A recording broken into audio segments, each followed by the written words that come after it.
Oke. Assalamualaikum warahmatullahi wabarakatuh. Perkenalkan, nama saya Noval Asyam Ali Mustafa, bisa dipanggil Noval, dari kelas Electrical Engineering 0701. Pada kesempatan kali ini, saya akan membahas terkait dengan UTS Fisika 1, yang dimana di sini terdiri dari dua nomor, sesuai yang ada pada di gambar. Bentar. Oke.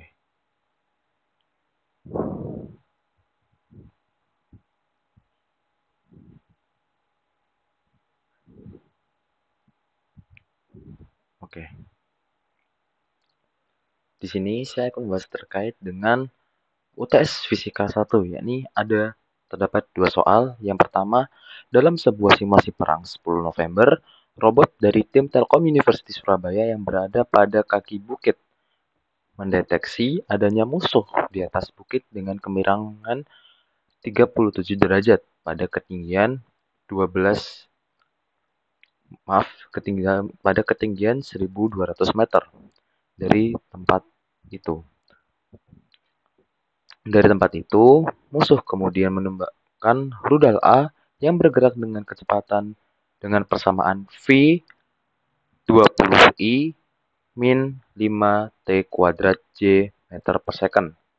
Untuk menghalau rudal tersebut, robot yang dibawa oleh tim Telkom University Surabaya menembakkan rudal B untuk menangkal rudal tersebut.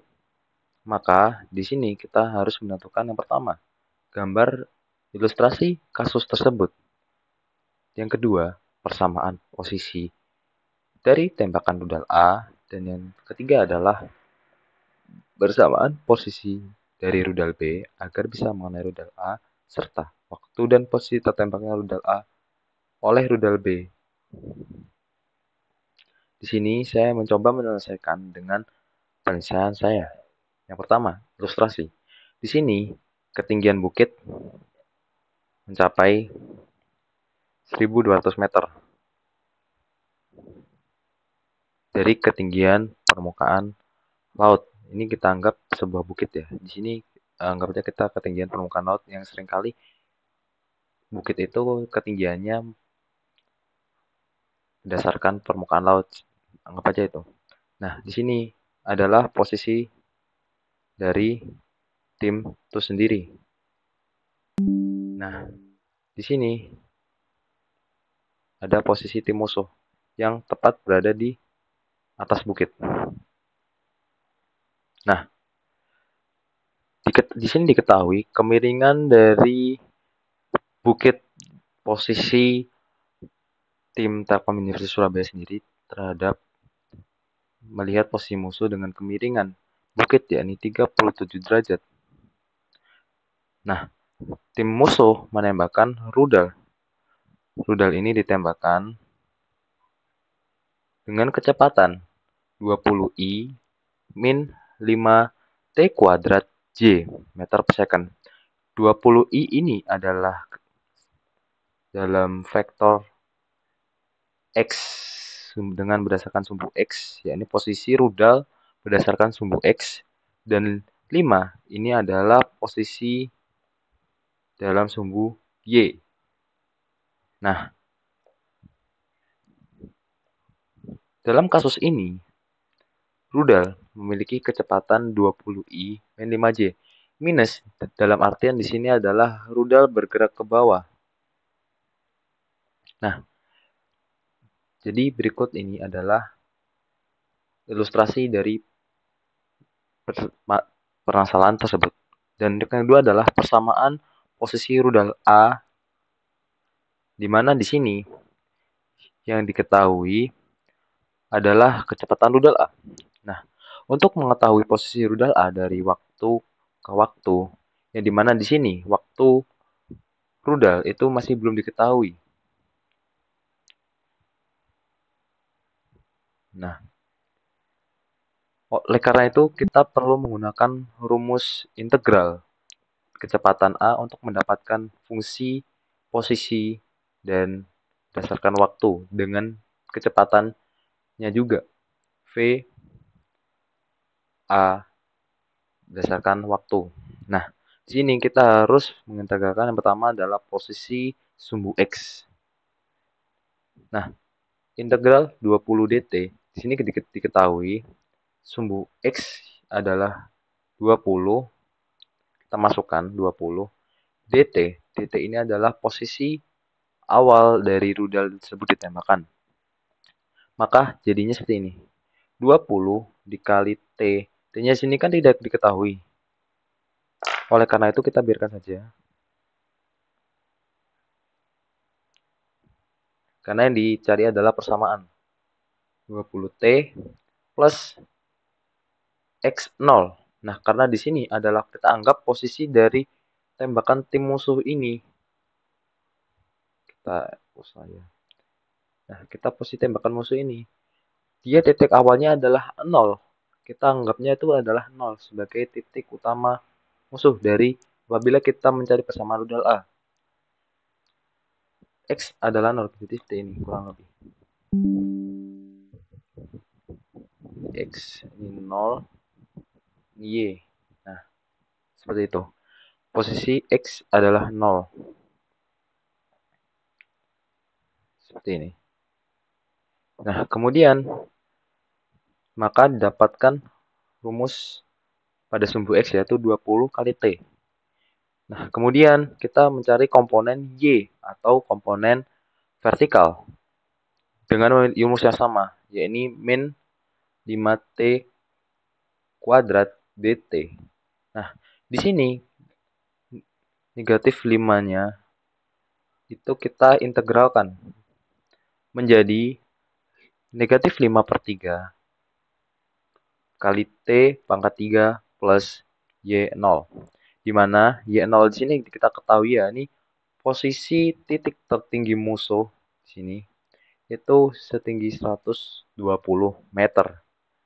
Nah, kita masukkan ke dalam rumus dan kita dapatkan ya ini persamaan sebagai berikut. Jadi jawabannya adalah ini. Persamaan dari posisi rudal A adalah 20 kali T I plus negatif 5, per 3. Maaf, negatif 5 per 3 T pangkat 3 plus 1200 J. Oke. Yang ketiga, persamaan posisi rudal B agar mengenai rudal A. Dan kita harus cari tahu juga waktu dan posisi tertembaknya. Nah, jadi seperti ini. Ketika rudal B diluncurkan untuk mencegat rudal A, berarti yang dicari adalah ketika kedua rudal saling bertemu di tempat yang sama dengan kondisi waktu yang berbeda. Karena setiap rudal pasti ada, kita mengamarnya ada namanya itu selisih dalam waktu pencegatan. Di sini waktu selisih ini kita anggap aja untuk menggunakan waktu sebagai prosesor, waktu untuk rudal B menghitung posisi rudal A agar bisa mengejarnya secara presisi. Kita menganggapnya seperti itu.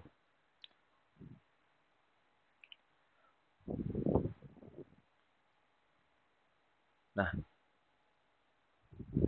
otomatis ketika rudal di sini, kita anggapnya sini ada rudal ya. Kita rudal diluncurkan. Nah, posisi bertemunya rudal itu harus sama. Oleh karena itu kita maka gunakan adalah rumus posisi rudal B terhadap rudal A. Nah, di sini kita anggapnya adalah posisi rudal A itu di atas, rudal B di bawah, dan rudal B ini posisinya adalah X0. Jadi ini anggapnya posisi 0, posisi awal. Dan Y juga 0 karena dia posisinya di bawah, tidak memiliki ketinggian. Nah, maka kita dapat hitung melalui rumus GLB X B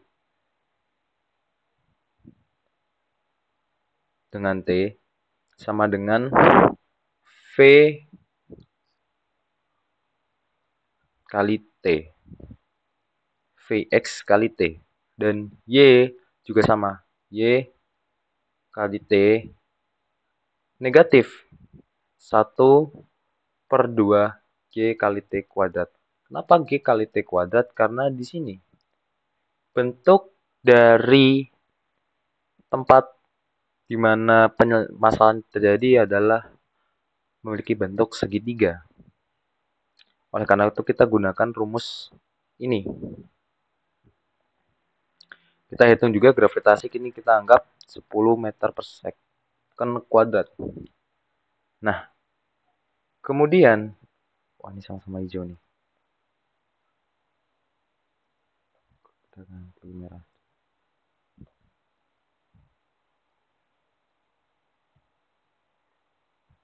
Oke. Kemudian peluncuran rudal B memiliki selang jeda waktu respon 1 detik. Nah, dari peluncuran rudal A. Jadi di sini kurang lebih waktu dari rudal A itu kita harus tentukan dulu posisi dari bertemunya rudal. Ini anggapannya rudal A. Ini rudal B.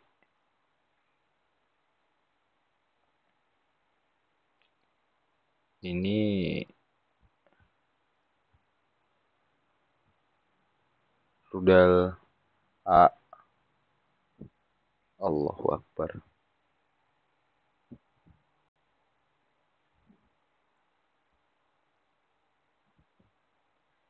Nah, ketika mereka berdua bertemu, dua rudal ini bertemu, maka yang terjadi adalah kita harus cari tahu karena di sini posisi rudal A diluncurkan terlebih dahulu dan rudal B pasti memiliki waktu respon rudal yang berbeda.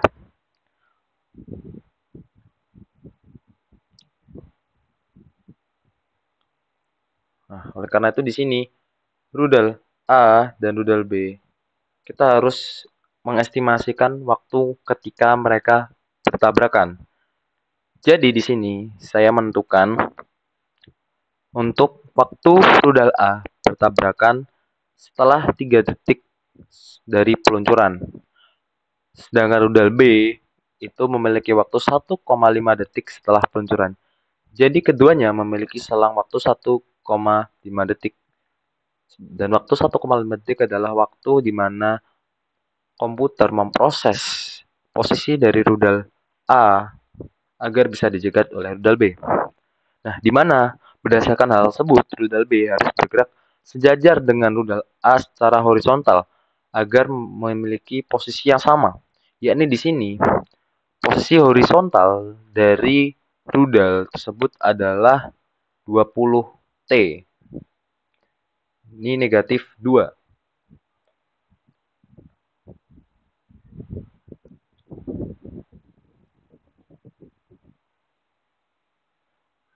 Maaf, bukan negatif 2.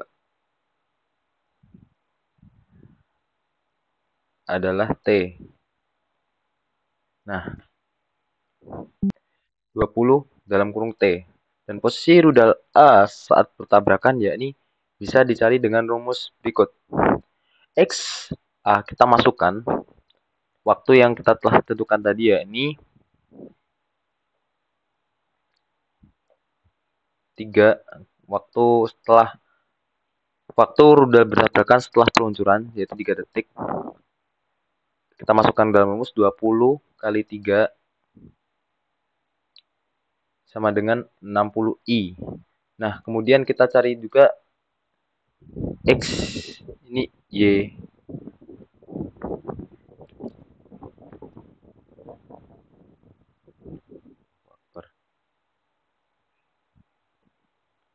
Kemudian kita cari juga ini Y, ini di mana 5/3 kali 3 pangkat 3 plus 1200 sama dengan negatif 45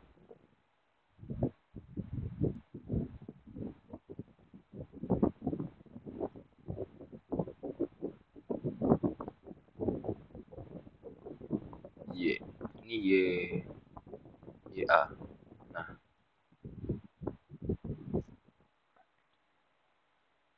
5/3 dikali 3 pangkat 3 plus 1200 sama dengan negatif 45 plus 1200 sama dengan 1155 J.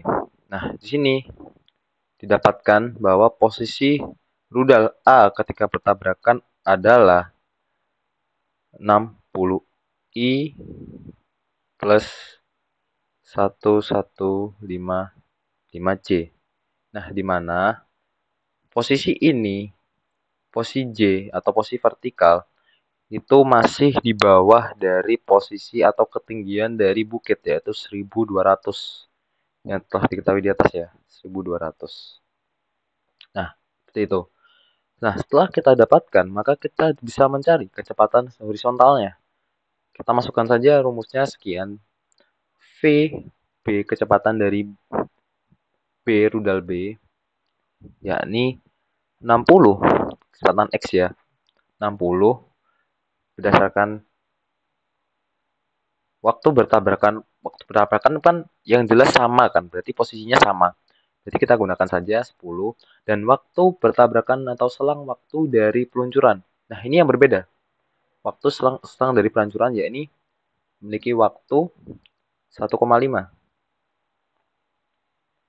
Nah,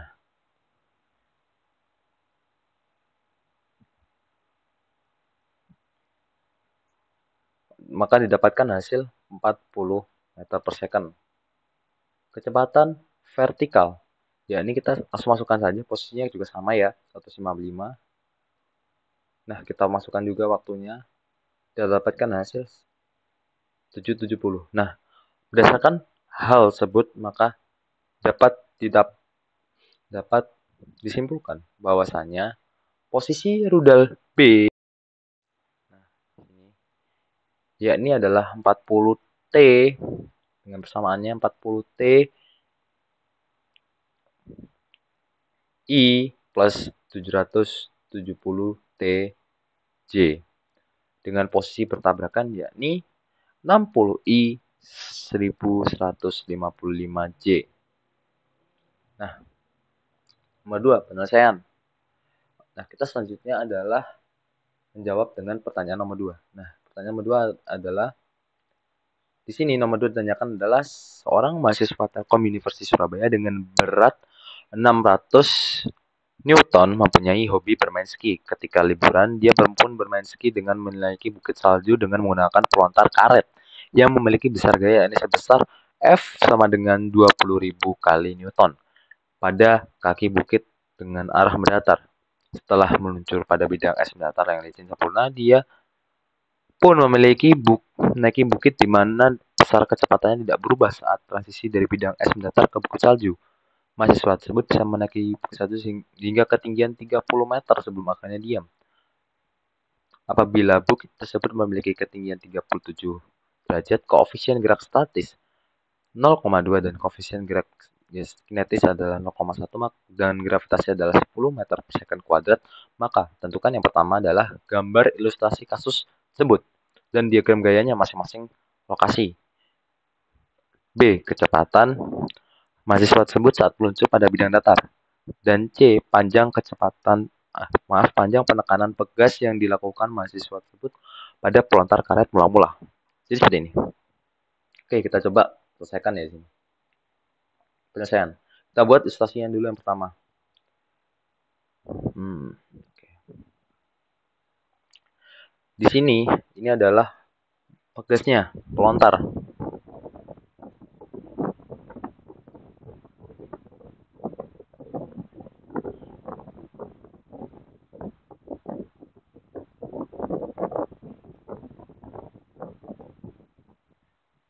Nah, di sini dapat pelontar. Nah, ketika mahasiswa tersebut berada di sini, dia akan mengalami gaya yang mana gaya berat ke bawah, gaya normal ke atas,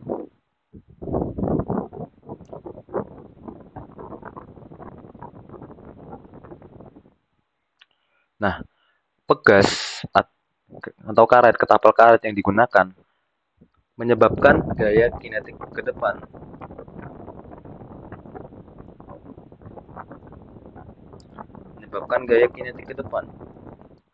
Nah, kita anggap aja di sini kita bagi menjadi 3 buah posisi ya. Posisi 1, posisi 2, posisi 3.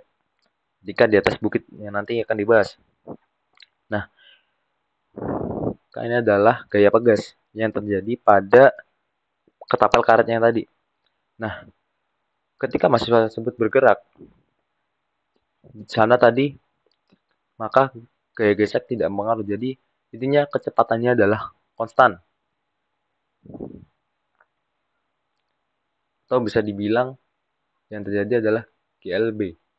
Nah, ketika mahasiswa tersebut naik, maka yang terjadi hanyalah gaya potensial, yang dimana nantinya gaya tersebut akan kembali perlahan dan kemudian akan ada di mana kecepatan mahasiswa tersebut menjadi 0. Nah, itu kita sebut adalah posisi 3, pada posisi 3. Nah, dalam ilustrasi tersebut, maka terbentuklah bukit segitiga dengan kemiringan 37 derajat. Di sini kita dapat pada posisi yang ketiga atau posisi pada mahasiswa pada posisi di puncak bukit, maka akan terjadi beberapa gaya. Yang pertama adalah wake cost atau wake berat ke bawah, wake sin atau berat ke sampingnya, di mana ini adalah gaya berat namun karena posisinya adalah miring, maka menggunakan rumus Wesin dan Wekos. Nah, gaya normal terjadi selalu tegak lurus dengan permukaan, yakni mengarah ke atas, dan gaya gesek yang terjadi di dengan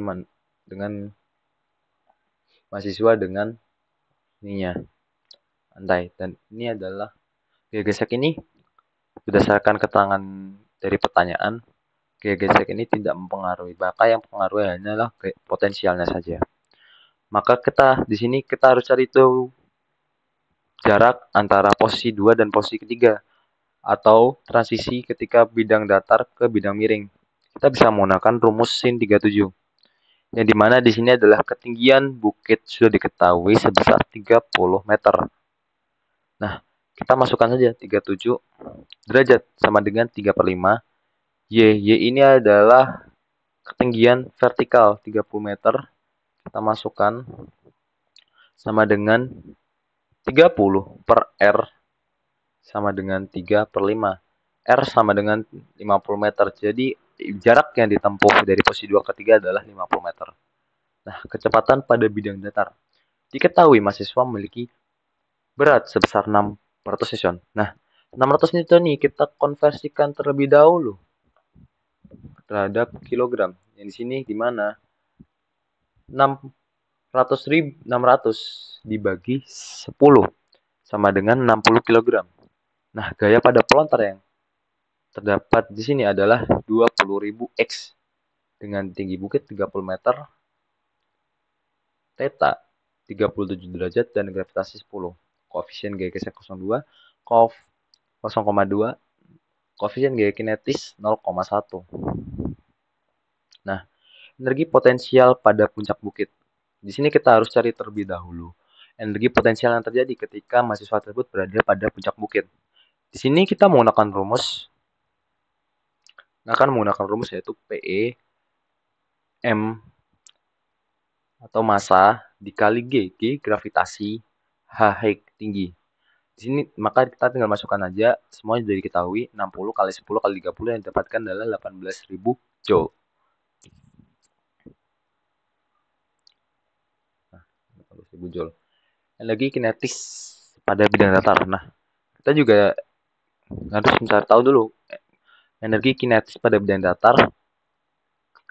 Di keterangan pernyataan tidak ada keterangan bahwa kecepatan berbeda atau gaya yang diberikan berbeda.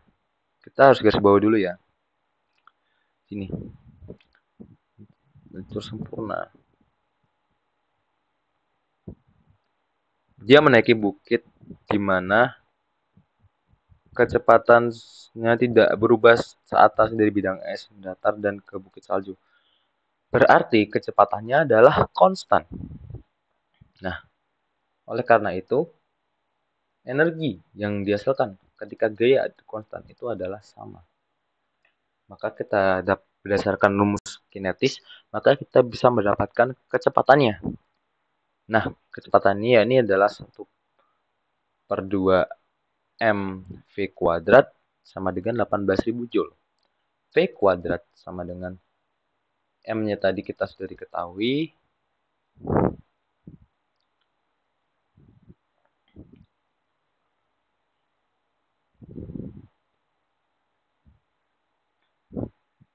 Dimana di sini tinggal kita masukkan saja 18.000 per 60 sama dengan kita ketika mau kita kasih juga 2 kita pindah ke sini, M kita jadikan bagi. Jadi 18.000 per 60 dikali 2 per 1 sama dengan 600. Nah, V kecepatan sama dengan akar 600 sama dengan kita dapatkan sini kecepatannya adalah 24,419 meter per second. Nah, untuk yang terakhir adalah panjang penekanan pegas mula-mula. Nah, sini kita harus cari terlebih dahulu. Pertama adalah potensi elastis pegas yang tadi sudah diketahui 18.000 joule dengan rumus sekian. Maka kita substitusikan atau kita masukkan F yang sudah diketahui yakni 20.000 X. Kita masukkan ke dalam rumus menjadi 1/2 kali 20.000 X kali X sama dengan 18.000. Nah, di sini kita ketahui juga, kita coba masukkan ya, 20.000 dibagi 2 sama dengan 10, 10.000, nah 10.000 X kali X sama dengan X kuadrat. Maka hasilnya adalah 10.000 X kuadrat. Nah, X kita pindahkan ke sini. X kuadrat sama dengan 18.000 per 10.000 sama dengan X kuadrat 1,85. Maka X sama dengan akar 1,85 sama dengan 1,34 meter. Mungkin itu yang bisa saya sampaikan. Kurang lebihnya mohon maaf. Terima kasih. Wassalamualaikum warahmatullahi wabarakatuh.